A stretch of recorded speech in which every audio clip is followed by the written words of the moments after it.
ang sabi sa atin ng Biblia, nakikipaglaban ako para ano raw? Magwagi. Oo.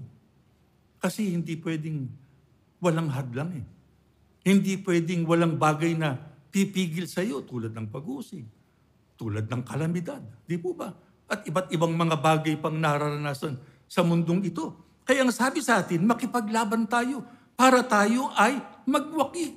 Kaya ano kinakailangan sa atin ngayon? Dapat maging aktibo tayong lahat sa ating mga ginagawang paglilingkod sa ating Panginoong Diyos. Pagka ginagawa natin ang mga bagay na yan, yun ang lalong nagpapatatag sa atin para tayo ay makatiyak, mamanahin natin yung pangako ng ating Panginoong Diyos. Ang hinahanap sa atin ng Diyos, makitang tayo ay totohanan sa ating pagkaiglesia ni Kristo.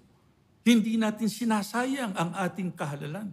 Sapagkat pagka ang Diyos ay nabigyan natin ng kasiyahan, ang sabi ng Biblia, yung ipinangako ng Diyos, maaasahan natin.